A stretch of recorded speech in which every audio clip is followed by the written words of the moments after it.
It's like, what were you doing with my drapes? The drapes that were hanging in the apartment. I never got the answer to that. Hi, this is Kari from Sky Properties, and today we're talking about advice for first-time buyers. If I were buying an apartment building for the first time, I'd want to know the condition of the roof, the plumbing, and the quality of the tenant. You're going to want to hire an inspector to check out an apartment building that you intend to buy. The big expense items for an apartment owner are often the roof and the plumbing. And you also want to make sure that you have good tenants. I always say that at Sky Properties, the best thing I can do for you is put in good tenants, and you can normally tell that by the cars in the parking lot, as well as how residents keep their units on inspection. And I highly recommend that you do that in person yourself. The other item that is a huge big ticket item is the plumbing. Often requires going into occupied units to get to plumbing, which can sometimes open up issues like asbestos or lead paint, which can be an issue. You're probably going to get a lead paint report when you buy the building saying that they've tested it. I think that's pretty common now to get that, so that you know whether it has lead paint or asbestos in the building. And of course, if it's a newer building, you don't have to worry about that.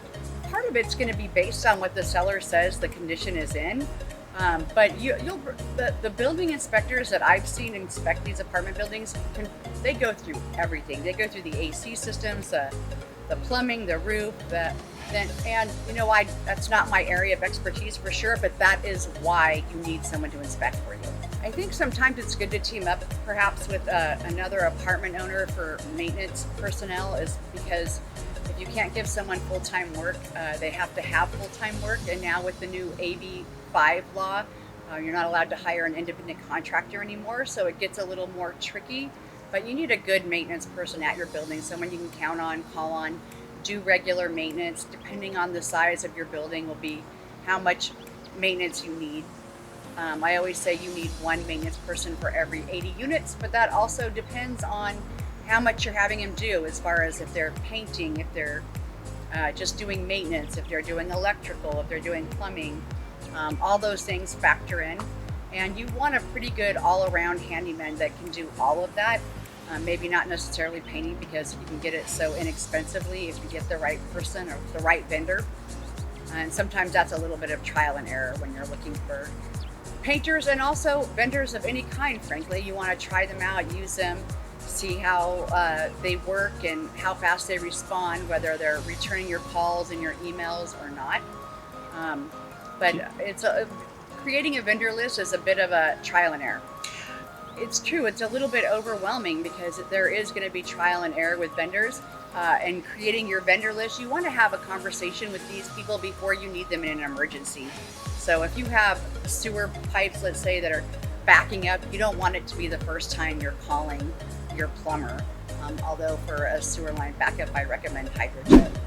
Very inexpensive, very quick, $78, and they're in and out. They know what they're doing. So you'll find vendors like that too. You just have to, again, trial and error, finding the right people. Maybe even talking to some of the apartment owners that are next to your building, or the apartment association, or a local property management company. I think it's really important that you join the apartment association to make sure that you're not only keeping up with the local and state laws, but also from that, there's vendors that advertise in there that have been working in the apartment industry for a very long time, tried and true, and most people know exactly who they are, who's good, who's bad. Ask the question. That's what I would recommend. You know, eventually most people get tired of doing property management and want someone else to do it for them, but it also creates a really good base for knowing if you have a good property manager or not. That being said, it's really hard for a property manager to take over from an owner who is managing it the right way, because they're so hypercritical of the person that's taking over for them, because they know what they're doing. Yeah, so I think a lot of people that buy apartment buildings eventually want to upgrade them. Not always, but if you buy a 4-unit, you eventually want to trade that in for an 8-unit and 16-unit. I think that a lot of new first-time buyers are afraid to buy the bigger buildings. It scares them, but it's actually a better investment, because if you have 4 units and you have 1 vacancy, that's 25% of your income missing. If you have 2 units vacant at a 4-unit building, that's 50% of your income. So if you jump up to, a 20 unit building, 1 or 2 vacancies in a month is not going to kill you. It balances out better. And the expenses of the building are usually very similar.